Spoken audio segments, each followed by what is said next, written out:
Alright. Hello.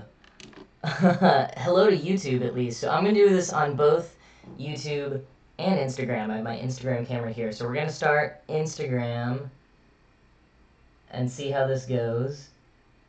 Okay, live on Instagram. Cool. Hello, Instagram. As I was just telling YouTube, we're going to try to do two cameras. So not always going to be looking at each of you. This is weird. I wanted to do both so that, like, you know, if you don't have Instagram, you could watch on YouTube or whatever. But, yep, this is gonna be weird. Hi. Lots of people here already. Thanks, everyone. Thanks for tuning in. Oh, there's an echo. What kind of echo? Does anyone else hear an echo? Very echoey. I don't know what I can do about that, to be honest. I'm trying to brainstorm what I can do about the echo. I don't know what I can do. I'm using lots of new technology I haven't used before. Yes, there is an echo. Instagram says there's not an echo. Okay, so there's an echo on the computer. No. I don't know that I can fix that on the computer. So if the echo is really bothering you, you should switch to Instagram. Right? Because on Instagram, I think it's fine. That's what people are saying. Yeah. Alright, so if the echo bothers you, just go on over to Instagram. Jack is not a bird. But anyways, so this is a Q&A, so I'm going to try to keep an eye on questions that are coming in on YouTube, where we've got the chat, and then also the comments, but probably mostly in the chat. But then on Instagram over here, use the little questions function, so people have been giving me comments all day. Or not comments, just the Instagram story. I gotta tell you guys, let's start with this. I am so burnt out. I'm so tired, and I'm just not functioning at all. So it's a great time to do a live for you all, because maybe I'll get a little slap happy with my inability to function and put words together. So this is gonna be great. Bear with me on this. Doing a book launch in the middle of a bunch of other things is really, really stressful. And there are not enough hours in the day to do anything I would like to do, including getting a haircut. I don't know what's going on with my hair, everyone.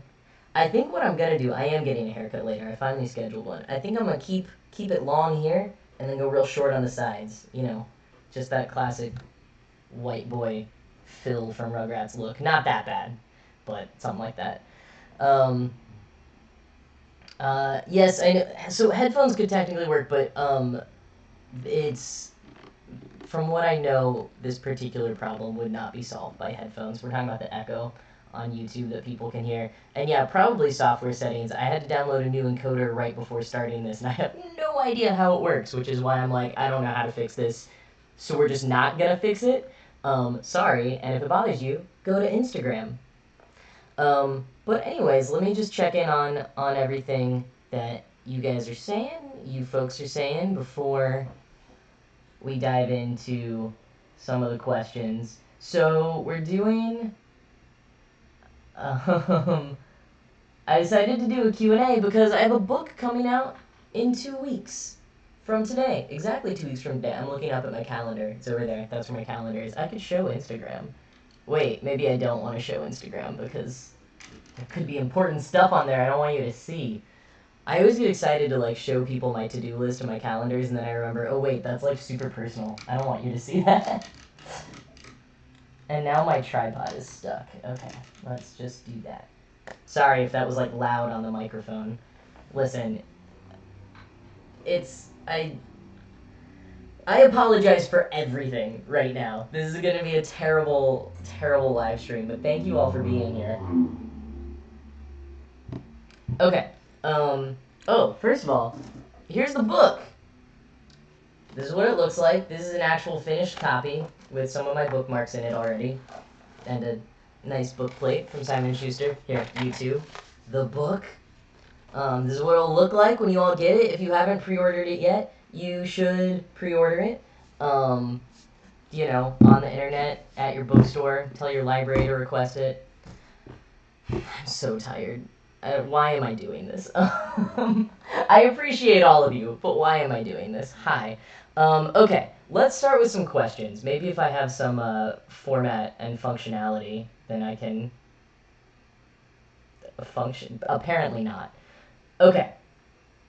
Can I see all of them that come in? Sometimes it cuts you off. Okay. So if you're on Instagram, I think the only way to leave a question is you actually have to leave. Why am I telling YouTube? I'm looking at YouTube when I'm talking Instagram. You actually have to leave this live stream and go to my story and leave a question there, and then it'll pop up for me. Blame Instagram. That's a bad workflow. But on YouTube, I'm just keeping track of the chat, and maybe I'll pop over to comments. So I'll look in both places. This is a great question. This is from my friend Taylor Banky of It's Radish Time on YouTube and everywhere. You should check out her work. She does a lot of amazing work. But she has a question that I think is very relevant to how I've started this live stream, which is, how did you... Oh, I can put it up on here so you can all see it. Here we go. How did you maintain your mental health while digging into intense parts of your past? Based on how tired and burnt out I am right now, it might not shock you to know that I never really took a break after finishing this book.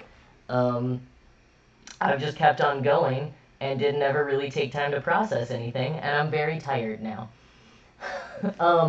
That's the cynical, honest side of things. But, I think, so this book is a memoir. It's got a lot of educational, sidebars and elements to it, but it is really a memoir, and to do it, I dug through all of my childhood diaries dating back to age 6.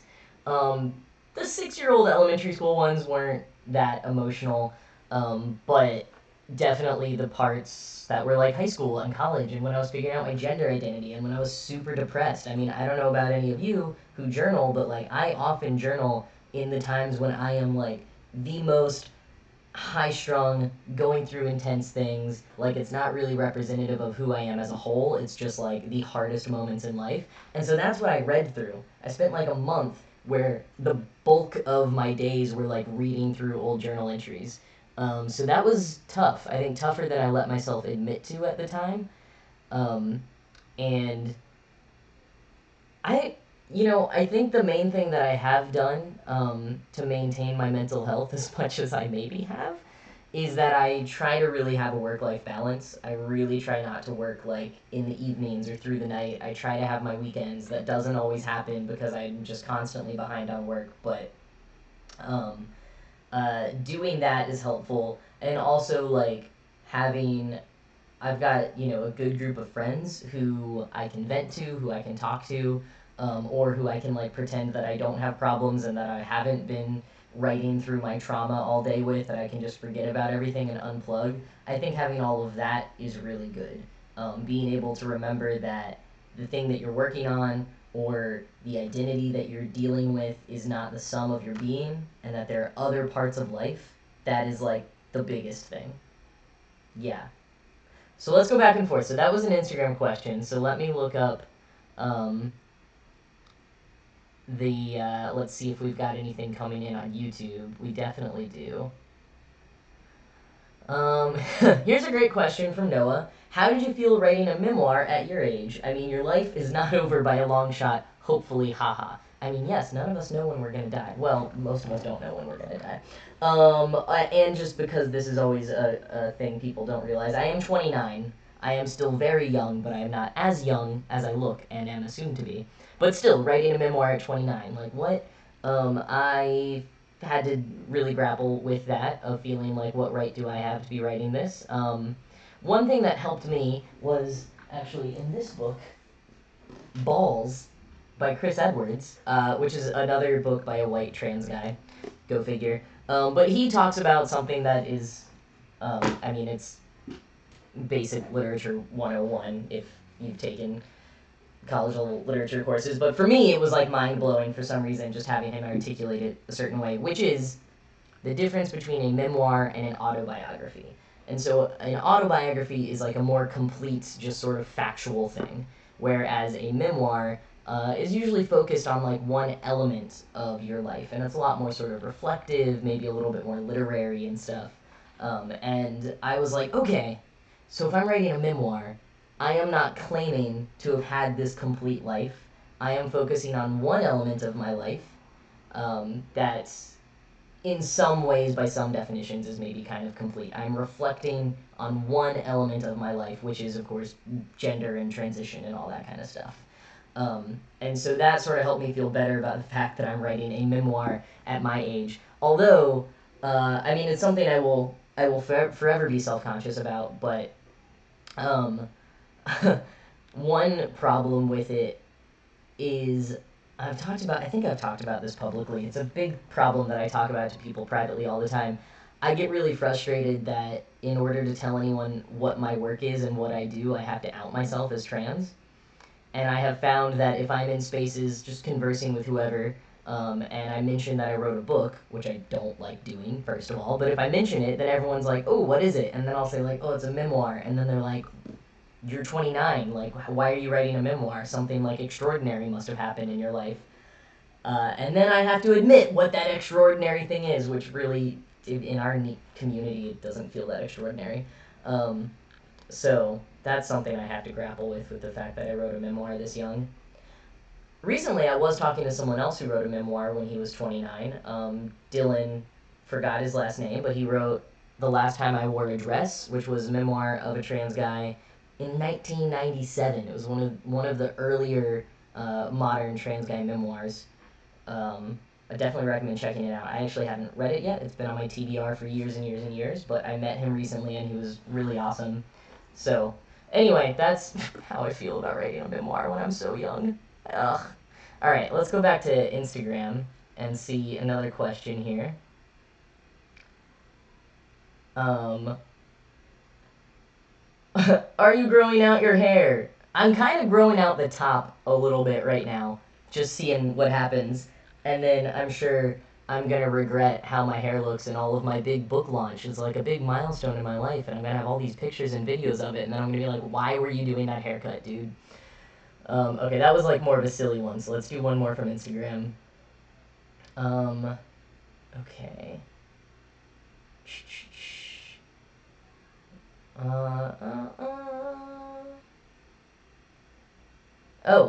Update, you can ask questions in the Instagram stream. You don't have to leave and go to the story. So, there's that.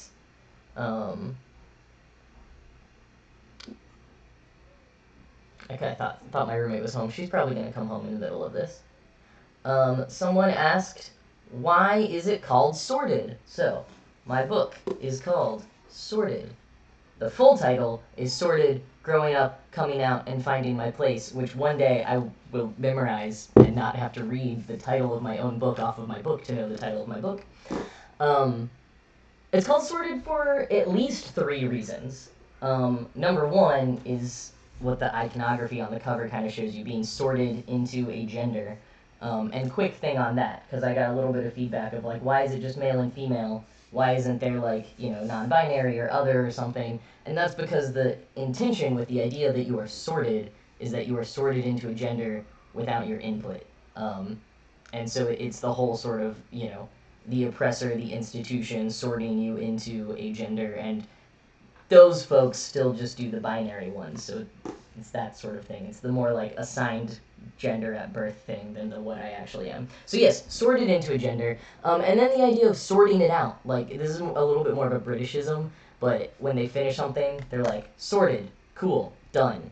And that's kind of how I feel about not my, life and transition in its entirety, but this book really focuses on the confused years of just figuring things out. And so it's like I'm sorting it out. And then the third reasoning behind the title is sorting like Hogwarts houses, because there's a lot of Harry Potter in this book. So, because there's a lot of Harry Potter in my life. I worked professionally in the Harry Potter fandom for 5 years. So yeah, sorted like Harry Potter. And that, I explain it all in the book too. You can read it more eloquently, slightly. I'm not going to say the book is eloquent. Okay, let's go to a, Let's go to a YouTube question. There's lots of questions. Well,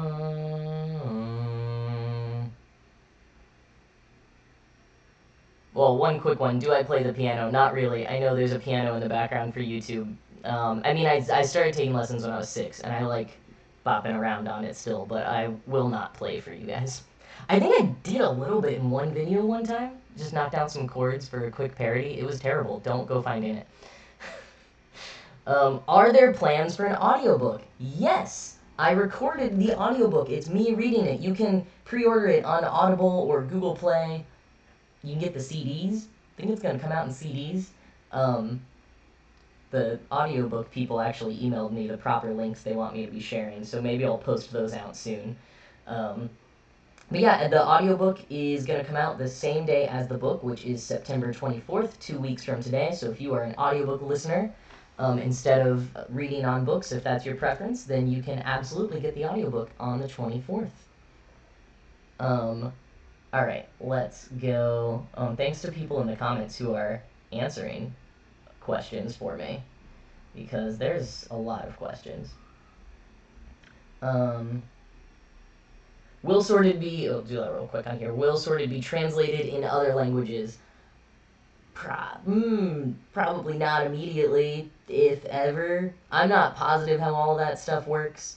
I have not been informed that there's any sort of translation happening yet. I feel like that only happens for real popular books, and I love all of you for all of your enthusiasm, but I'm not like this book's not going to be that popular. I mean, maybe.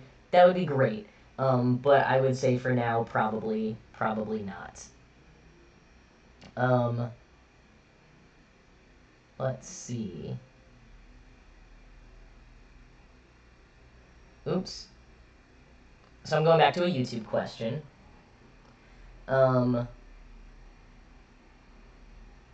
Someone said that they are writing their own mini memoir in order to re-come out to their parents. It's very hard. They're constantly rethinking parts of it. They've been working on it for over a year. Any advice?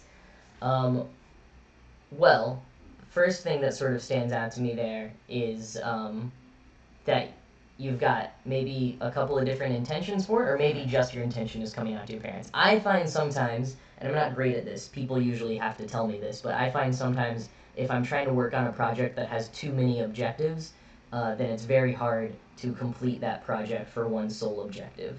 So evaluate what exactly the objective is. If it's just re-coming out to your parents, then that is going to be very hard. That's very emotional. Yeah, I mean, this book started as a different project, and then I decided to expand it into a book, and the only way I was ultimately able to finish it was putting myself on a deadline. I was a year late because the deadline was supposed to be for crowdfunders for my top surgery. It was like for donors of my crowdfunder. And I think I sent it out to them a year later than I was supposed to. So I feel you on the working over a year on it.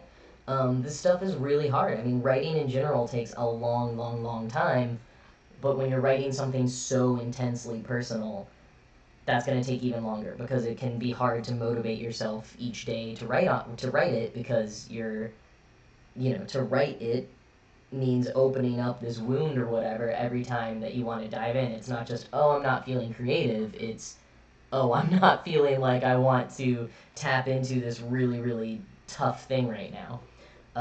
So I just self-discipline, making a plan, giving yourself a deadline of some sort, I think has got to be the best advice. But then also acknowledging how hard that is and why it's hard and the fact that it is emotional, and let yourself have that and sit with that. On the inspiration creativity side, I think with writing there is with all arts and creativity there can sometimes be this idea that, oh, I just have to wait to be inspired. I'm going to wait to work on it to be inspired. But when you were doing something with an intention to ever finish something, or when you were doing something professionally, you can't just wait to be inspired. You have to do things when you have to do things. I'm facing that this week with a lot of stuff that I have to write that I don't have the motivation or the inspiration for, but too bad. I've got to sit down and do it and be creative. And that's just the reality of getting things done, even getting creative things done. So I wish you the best of luck, and I think the only advice I can give you right now is to try to give yourself a deadline, I guess. But yeah, good luck, because that's really tough. Um, let's go to another question. I like this question from my friend Charlie. Were the best chapters written at the Griff retreat? So on around my birthday earlier this year, I was finishing up the book while on a Gryffindor retreat with my friends, and I was supposed to have the book finished before that, but I did not finish it yet. So I was still writing it on our retreat, and actually, I had the main part of the book finished up. I was still working on the educational sidebars I sort of mentioned earlier. So throughout the book, there are about 30 educational sidebars on various topics. Do I have? Where's one? There we go. Um, so, see, you've got like the main text, and then you've got this little sidebar. This one is a note on trans people's access to healthcare. So there's lots of like extra information written in here. That's what I was working on at the Gryffindor retreat. But yeah, I don't know. I like having these sidebars in here because yes, I want to just tell my story. I'm not pretending to try to tell anyone else's story, but there's a lot to being trans.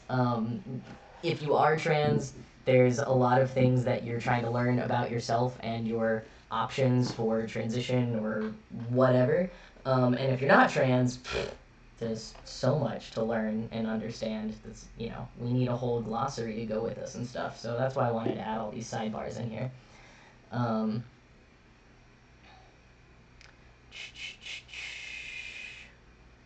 So there's lots of people asking about like where it will be released in different countries. I don't know that. Definitely Canada. As far as other ones, I think it probably won't be released right on the 24th.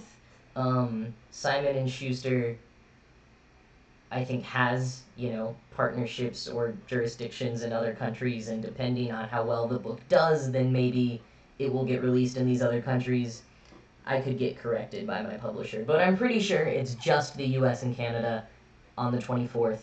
And yes, it is also available in ebook. I don't know how that affects things for its availability in other countries, but yes, ebook, audiobook, hardcover, that's it for now. Okay, let's find another YouTube question.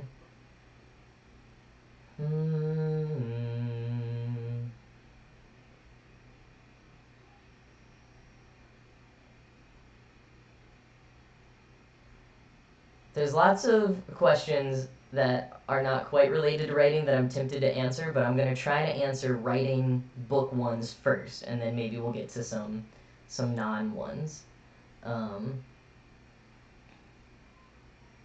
Oh, here's a very important one. What age group would I recommend this book for? So I think we're technically marketing it like mostly as adult, but like it's not really adult. And I am already involved in at least one program where high schoolers are going to be reading this, and we definitely want college students to read it. I feel like it's accessible and appropriate for the young adult age range. Yeah, maybe like 14 and up. Maybe not middle schoolers, but like high schoolers, totally. I don't write in super complicated language, partially because it's hard and partially in intentionality so people can understand things, and so reading can be accessible to people. I would say that there's not anything more inappropriate than in other YA books that I have read. So, yeah. But also, like, adults would totally enjoy it, I hope. All the adults that have read it so far have told me they enjoyed it, except for some reviews I got that didn't seem like they did. That's a whole other story. Okay, let's check out some Instagram questions. I'll go back and look at some Instagram comments in a minute, too. Oh, there's a lot more questions from... What part were you most nervous about your parents reading? Well, they haven't read it yet. I gotta send them their... I just got... I'll get back on topic in a second, but let me show you. Let's see.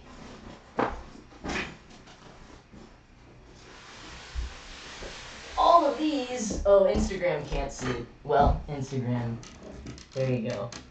those books, those boxes. Yeah, that's all the books that I get to give to my friends and family. So I gotta start shipping those out. So I gotta send some to my parents. So my parents have not read it yet, and I am very nervous about them reading it. I know my mom's probably gonna read every word because she's a big reader. I'm hoping my dad's just gonna get bored and not read all of it. I mean, I definitely wrote it like being aware of the fact that people, including close people in my life, would be reading it. I maybe sanitized some of it too much because of that. We'll see. But yeah, it's the college years. I don't want to give anything away and say a specific point because I want you all to read it and I don't want to spoil it for you. But yeah, there's definitely a number of things in the college years that I think my mom might just be kind of like sad and hurt that I didn't tell her. Like, you know, in that sort of like parents get upset of like, oh, you were going through this like tough thing and you didn't share it with me. And then I think my dad will just be appalled at some of the stuff that I put in there. So great, it's gonna be great. I'm so excited about this book coming out. Can't you tell? I think there was a question somewhere about. Let me see if I can find it. I think it was on Instagram. So that way I'll put it up. So that way I'm not just making this up.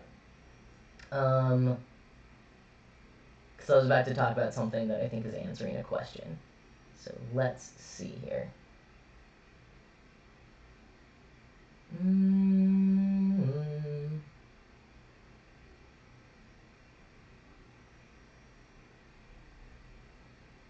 Oh, but before I find that, here's an important question. So, will the educational sidebars be in the audiobook? Yes and no. Mostly no, I guess. So, what happens with a book like this, apparently, I have learned, I did not read the educational sidebars, but when you download the audiobook, it comes with a PDF that has all of the sidebars in it. So, you get them still, they're just not read to you, which is probably problematic for accessibility, now that I think about it. But that's how they did it, because they're often like in the middle of chapters, and it would have sort of broken things up to do them that way. So we did not do it that way.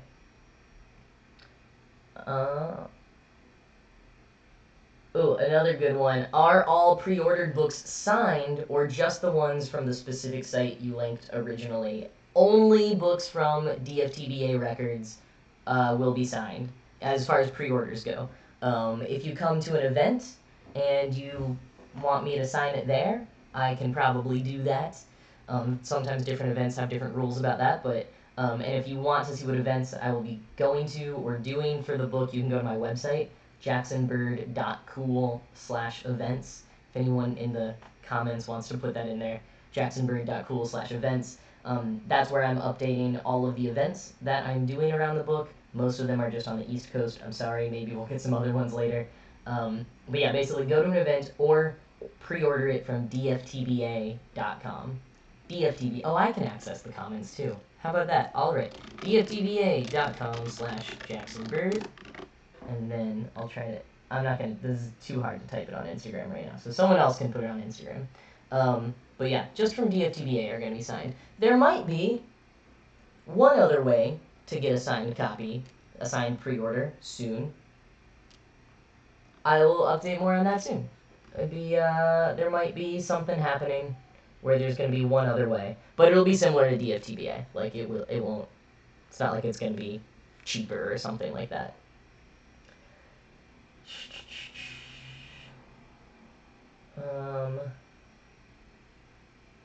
Still trying to find that one I saw earlier, and I can't find it, and I kind of forgot what I was gonna say anyways now. Oh, let's go back to YouTube. I've been answering a lot of Instagram questions.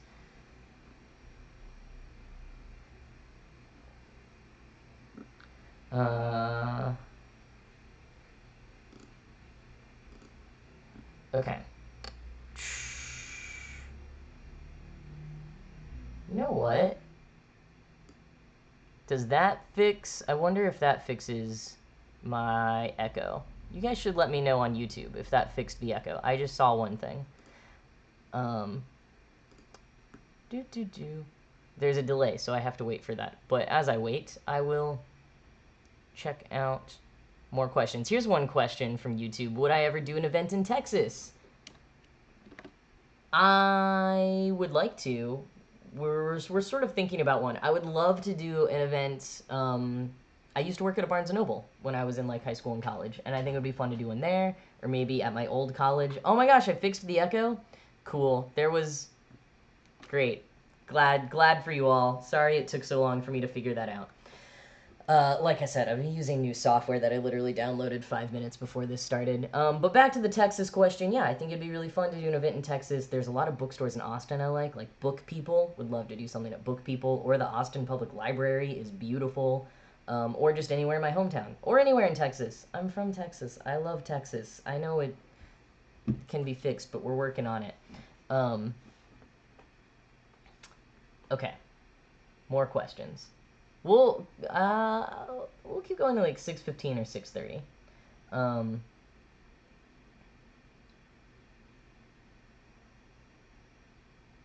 Oh, here's a good quick one. Who designed the book cover? So here's the book cover again, and it was designed by, I don't want to say her name wrong, Sarah Smith. That'd be hard to mess up that name, but Sarah Smith. Hard for you to Google too, but yeah, she's incredible. We went back and forth a little bit on the cover design, but she had the brilliant idea of the eraser marks. I mean, she conceptualized most of it, but when she had that eraser mark idea, we were all like, that's it, done. And that's what people comment on the most so far. Okay, trying to get back to some more questions here. Is there any advice in the book for trans people? Totally. It's like mostly advice for trans people. I mean, if not like explicit advice, I think, the sharing of stories I have found, at least as a trans person, all of these books on this shelf are pretty much all trans memoirs and histories and stuff. And because I find huge resonance in being able to hear other trans people's stories, because I didn't have that growing up. That's not what we typically see in our representation. So it's so powerful for me to read another trans person's story, even if their life is totally different from me. So, yeah, that's the implicit advice that comes in here. But there is also explicit advice, like tips on how to choose your name, or different parts of transitioning or healthcare. And also, I include so many resources at the back beyond just what I say. And, there's tons of sources as well on everything that I say. So, yes, if you're looking for advice as a trans person. Now, what I will say is, as much as I include all of those other resources, this is my perspective as a binary, white, trans guy, able-bodied, though queer. So, if you're, a trans woman of color, you might think this is a dinky fun book, but it might not give you great advice. You know what I mean? So yes, advice, but I love this question from Sarah on YouTube of, if I've never read a trans memoir, will I be missing out on the canon? I love the idea that there's a canon of trans memoirs. I think you can totally read that. I think there's gonna be a lot of people honestly reading this as their first trans memoir, and I don't say that in that feels arrogant to say in a way, but I just know how many people I've already talked to, cis people predominantly, who don't know much about trans people. They haven't sought out trans literature like I have and many of you have. So no, I don't think there's anything you'd be missing out on, though I like the idea that you would. I almost want to tell you, yes, here are my top 5 trans memoirs that I think you should read before reading my book, but you don't have to.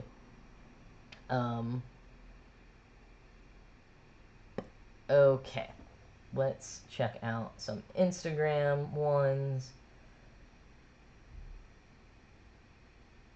I'm just going to throw this one out there from my friend Katie. Where'd the title come from? It's so clever. Because my friend Katie came up with the title. She didn't so she came up with it, but then we forgot that she came up with it. Because there was a big weekend of brainstorming where I was trying to come up with the title with a couple of my friends, and I was writing down all the ideas we had. She suggested this title, and I immediately was like, nope. So much so that I didn't even write it down with all the other terrible brainstorm. I mean, some of them were good, but I wrote down a lot of junk, and I didn't write down this one. And then a few days later, I was still trying to come up with a title, and I remembered this one. I didn't remember if I came up with it or one of my friends came up with it, but I was like, this has got to be the one. took it to the team. They all liked it too. And then a while later, Katie was like, "Wait, did I come up with that?" Even she wasn't sure at first. It took us a while to like go back through texts and stuff and realize um, that yeah, she totally came up with it. And I didn't initially remember or credit her or thank her for it. I have now. So thank you, Katie. You're probably not watching this anymore. You probably already tapped out. But thanks for the title. I just saw keep clicking on weird things. And YouTube, someone asked totally spontaneously, "What are your top 5 trans memoirs?" Oh boy. Um, I don't know how much it counts as a memoir, but one of my top recommendations is always Whipping Girl by Julia Serrano. I mean, it's memoir-esque. It's a little bit more educational and essay-like. Um, I love Tomorrow Will Be Different by Sarah McBride, who's currently running for public office in Delaware. If you're in Delaware, check her out.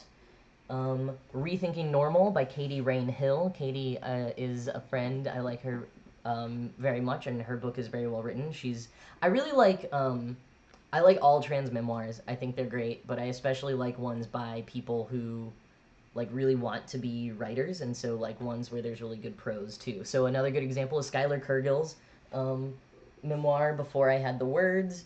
Skylar, of course, is a poet and a writer beyond that, so his was very good. I love Thomas Page McBee's books. He has written 2 memoir-ish books.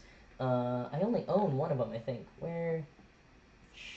McBee. Okay, so his first one is called Man Alive.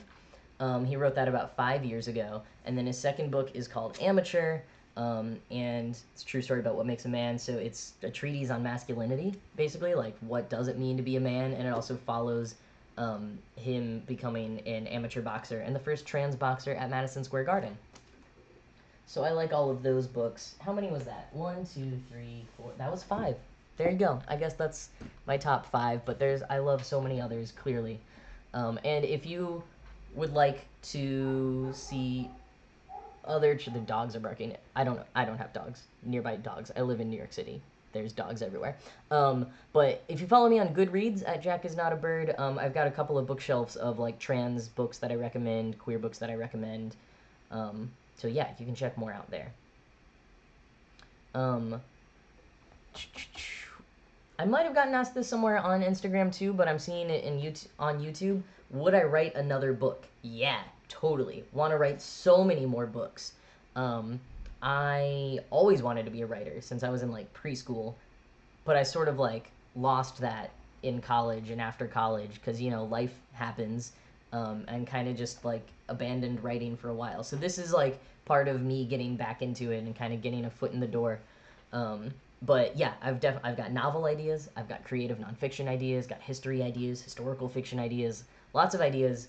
I'm in the process of working with my agent and critique partners and stuff on narrowing down a focus of what I'm working on and when I'll be able to do it. Someone asks, are there any memoirs by parents on raising a trans child? Well, so there's this book, which I haven't fully read, At the Broken Places. It is by Mary Collins and Donald Collins, and so this is an adult trans son and his mom who sort of wrote this book together. It's like back and forth at each other. So that's not quite on raising a trans child, but that could be helpful to you. There's definitely a few like educational ones. I don't know if Memoirs, Family Raising Ryland is possibly a book. It's definitely a short documentary. I think they've written a book too. So Ryland was that little blonde trans boy who went viral a couple years ago, but I think his family wrote one. Yeah, there's a couple out there. Check my trans TBR list on Goodreads, and you'll probably find a few. Okay, let's check out some more. Everyone from Mischief Management has decided to spam my questions asking if I'm Harry Potter. I'm not Harry Potter today. Oh, Love Lives Here by Amanda Jett Knox. Yes, and About a Girl by Rebecca Robertson. I don't know that one as well, although I think I know who it's about. But Love Lives Here by Amanda Jett Knox, definitely. And follow Amanda Jett Knox on Twitter too. She's an amazing like mom ally. There's a lot of like really amazing families of trans children out there, so I'm sure there must be a lot of good memoirs. I just haven't read them.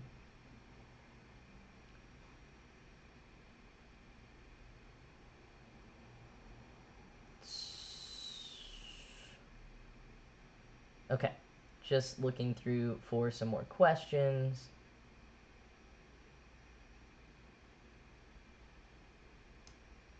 High school.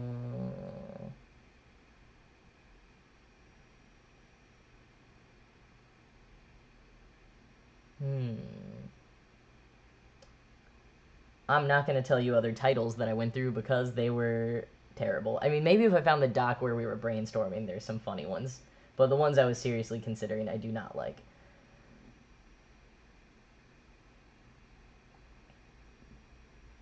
Well, maybe let me look over here. There's some questions I'm considering answering. I just want to see what the whole field is first. Is it illustrated? No, not really. There's one or two sketches, I guess, in it, but no, it is not illustrated.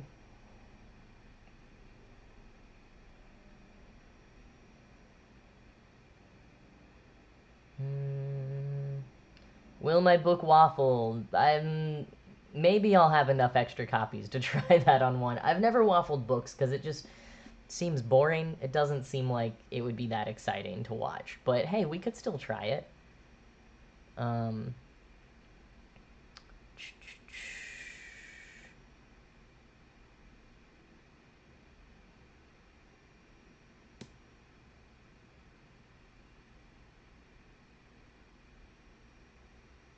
Okay.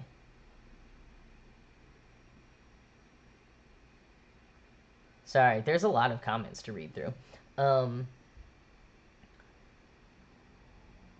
I've like a little bit answered some of these in different directions. And some of them I just don't feel like I can answer. Like I don't know. Tips for writer's block. We'll say we're answering that. I don't know that I have great tips. I think the thing that works the best for me is being able to talk it through with someone, which is not always the easiest thing to do because, you know, maybe you're writing something that you don't really want public yet. You don't know if there's someone you feel you can trust to share that with yet.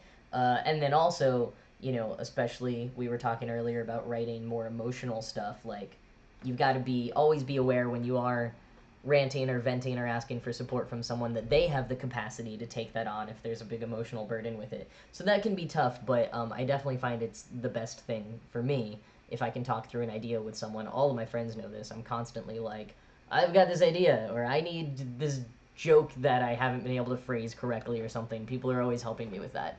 The other thing, I do a lot of free writing. Like, if I feel like I'm not inspired yet because maybe I'm distracted by a lot of different things, I'll just, like, sit down and just write literally everything that comes into my brain. And so this is not like, oh, I have writer's block on a chapter, let me free write a chapter. No. This is like, I have writer's block on a chapter, I'm going to set that aside, and I'm just going to free write for like 3 pages or like 15 minutes or whatever, or until I just feel like it's all out. And it's just anything that's going on in my head, like literally just typing, I'm stressed out about this. I have to do this today. I've been thinking about this thing. And just get everything out of your brain.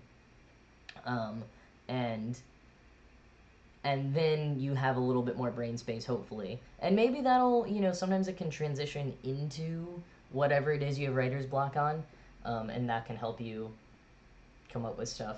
I always try to also, like, not put pressure on myself to be writing final drafts, you know, like, maybe I would just free write that chapter I have writer's block on, and it's gonna be terrible, and maybe I wouldn't want anyone to see it afterwards, but at least I wrote something. And in writing something, like, found a little bit more direction or idea about where I might be going. So I guess those are the main things that I would suggest for that.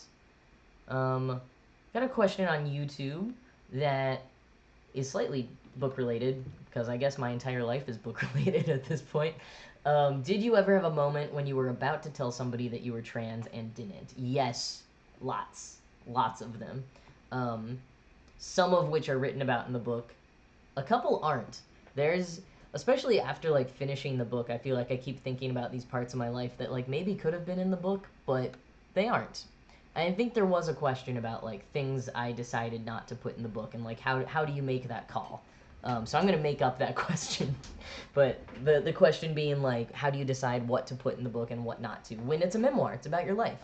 I mean, the first thing is, like I was saying, the difference between a memoir and an autobiography. This memoir is very much about me sorting out my gender. And so if it was not related to that, then I wasn't going to put it in the book. I mean, there's some things that are a stretch to be related, but, you know, sort of like you got to have your thesis, and everything's got to fit with the thesis. And my thesis was the sorting out of my gender. So that's not how you would phrase a thesis, but, you know. And so if something didn't serve that, then it didn't make it in the book. And then also, you know, like the plot kind of builds along and stuff, and so if something was too distracting or would have been too complicated to explain, then I wasn't going to put it in there. And I also cared a lot about privacy. A little bit mine, but very much cared about the privacy of other people in my life. And so if a story was going to be exposing too much about someone in my life, then I wasn't going to say it. It just had to be cut if I couldn't work around it. Some of them I was able to work around. You'll notice when you read it, very few people are named by name, but a lot of people are described. There's a lot of people who are in all of these stories, but I only name a couple of them.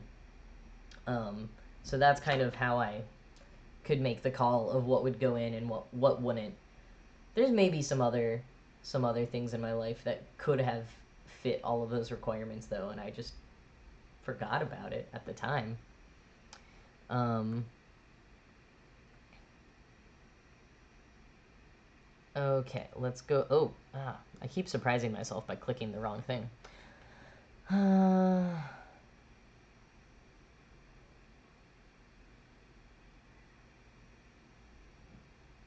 Okay. Is it easier to write fiction or nonfiction? Um, Growing up, I thought fiction for sure. I was always writing fiction, just like constantly. Pretty much fan fiction of my life, if I'm being honest. There were very few things that I wrote that were whole other worlds that I was writing.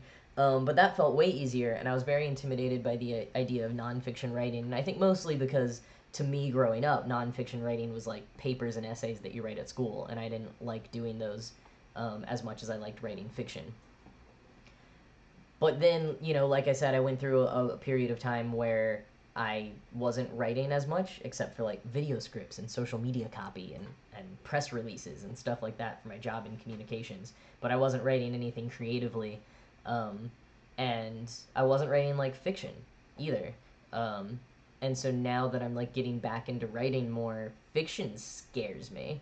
It really scares me. I've been working on this and getting a little bit more comfortable with it, but I'm still scared of fiction. Whereas I like creative nonfiction, I had a lot of fun with in writing this memoir, even writing the educational sidebars, which were not autobiographical, um, and just some other forays I've had into creative nonfiction I have super liked. So for me, it's a lot easier. But you know, that's different for everyone. I also, just quick question, have I heard of or read If I Was Your Girl by Meredith Rousseau? Yes. I really want to read it. I just haven't yet, because I got so many books to read. Um, if they were to make a movie of your book, who would you want to play you? First of all, I don't know if I want them to make a movie. Uh, the money side of me says, yeah, sure, but the every other side of me says, I don't know, because it's my life. It's very personal, and I don't know if I want that in someone else's hands. And like, there's not many people who make great media about trans people. Like, it'd have to be like a trans director and trans crew and trans actors, and I don't know if I would trust it.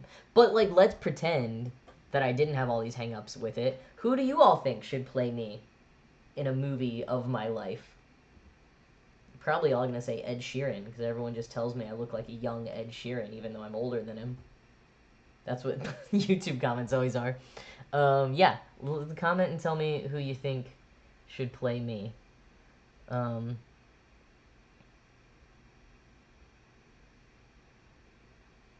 would some people who know you read the book and think that's me? I think in some places, there's a couple where I plan on, like, when I give them a copy, I'm gonna underline, like, where they were and be like, this was you, because I don't think they'll know that it's them. But there's definitely some. And there's also some where, even though I didn't name them, I, like, reached out to them ahead of time and was like, hey, I want to write this story that you told me or that we were there together for. Um, and yes, I keep getting distracted by other things you're saying. People have said a blonde Justin Timberlake should play me. Well, damn, if Justin Timberlake like played grown-up me, that'd be quite the compliment. Daniel Radcliffe would be hilarious if Daniel Radcliffe played me. He's the right height. We're the same size. I think that would be so funny. Especially if included in this movie were the times where I was playing Harry Potter on YouTube and Daniel, that'd be hilarious. I like that. Good answer. Um, Rupert Grint. Why does everyone think I'm a ginger? This is a new thing. Past several years, people have started thinking I'm a ginger. Um, all right, we'll just do a couple more questions, as we'll go ahead and sign off at 6:30. Because I've got stuff to do. I'm tired, as I said at the beginning. Um, I haven't really looked through Instagram comments. I've just been looking at the questions. So let's see what's going on in the comments here. Do I like history and philosophy? Yeah, lots. Especially history.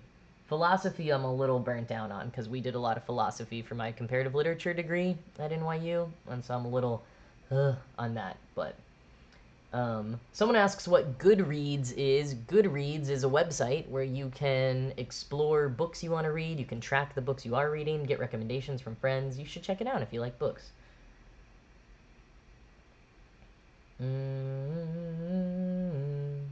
Oh, someone asked how I remember the chronology or years of events that I reference. I'm assuming that you were asking about like events in my life that I reference.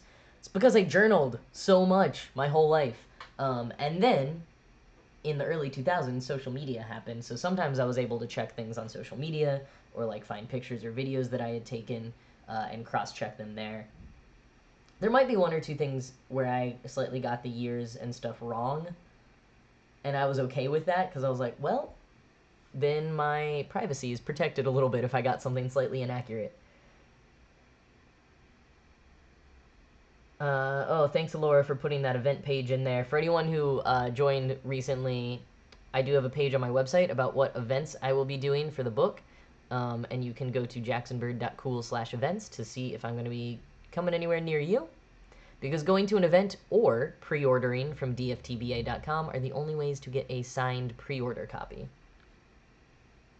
Will reading your book spoil Harry Potter? I don't think so. I don't. I don't think I ever talk about like who dies or when. I mostly just talk about Hogwarts houses and like the fan community. I should double check that though, because I might get that question a lot. I feel like I should know for sure the answer to that question. What do you do?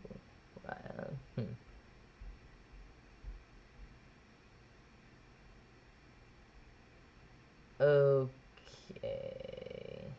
Let's look. See if there's new ones here.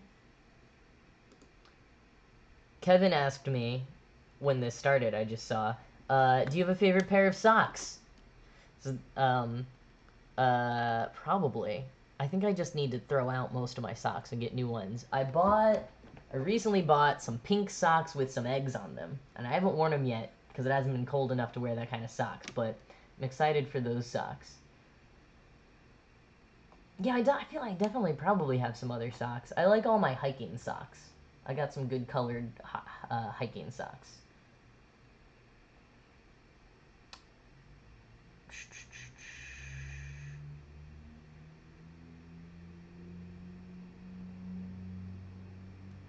Would I want a trans actor to play me in a movie of my life? Yes. I just realized well, maybe it's like trans actor or Daniel Radcliffe. um, I man, that's such a good question because I got so excited about like all these like celebrities that could play me, but I think you're right. In reality, if this were to actually be done, I do think it should be a trans actor. I want, to give trans actors more opportunities, and I think a trans actor can just sort of bring more to that role. Um,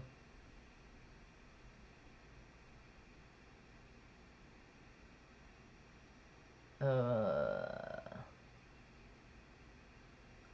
I said this earlier, but just for anyone who's asking about different places to get it, as far as I know, it is only available in the US and Canada on September 24th. It may possibly be available in other places after that. I don't really know. It will be available in hardcover, ebook, and audiobook on the 24th.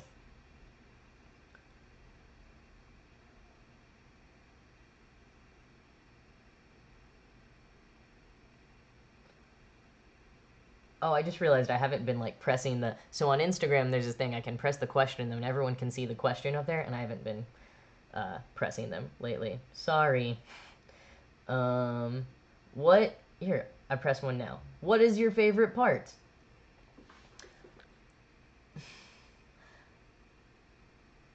I pressed it, and then well, I think my favorite part is a part that comes later in the book that is actually not about me. It's one of my friend's stories, and it's about Bonnaroo.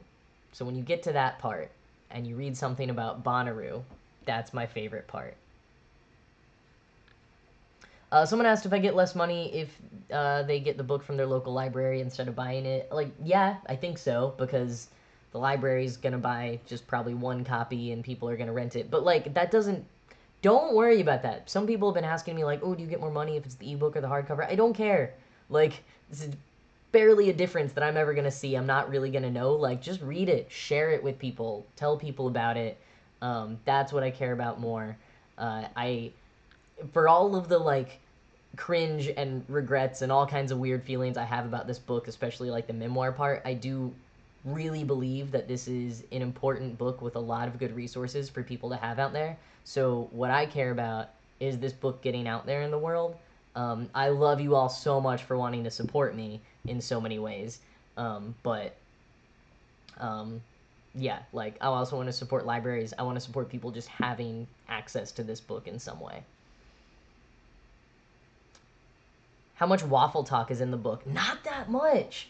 Oh, I actually had to add something in to like briefly explain Will It Waffle because I realized I didn't at all in the first draft.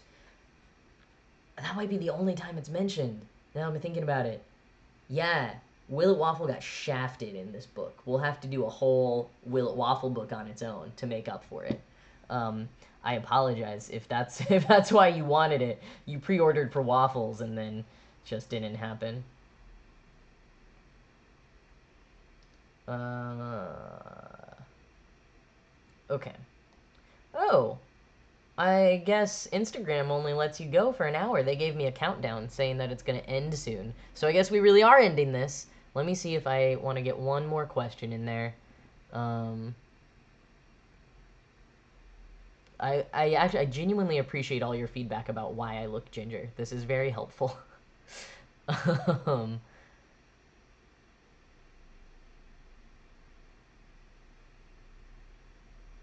Well, a lot of people have just asked, like, how can they, as members of the LGBTQ plus community, or not support trans people?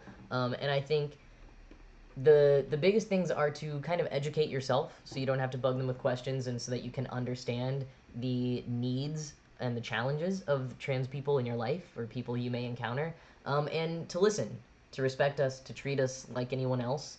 Although I said, treat us like anyone else in the sense that everyone in the world is complex and different and comes from a different background and has different individual needs and stuff, and trans people are no different. And so, just like you would someone else in your life who has some unique needs or challenges, treat a trans person just the same. Don't get stuck up on the like, ooh, trans. What does that mean? I'm so confused. Oh, I'm so awkward. Oh man, I don't. Oh, I feel so bad. Like, just take a breath, do some googling, listen, learn, and be there as a compassionate, supportive human being. And buy my book because it'll help you. It'll help you realize how to be a good ally to trans people. I don't know if Instagram's gonna kick me off at this time or not, but if it does, thank you all for joining for this. I might do another one next week when we're 1 week out. Do a little reading from it.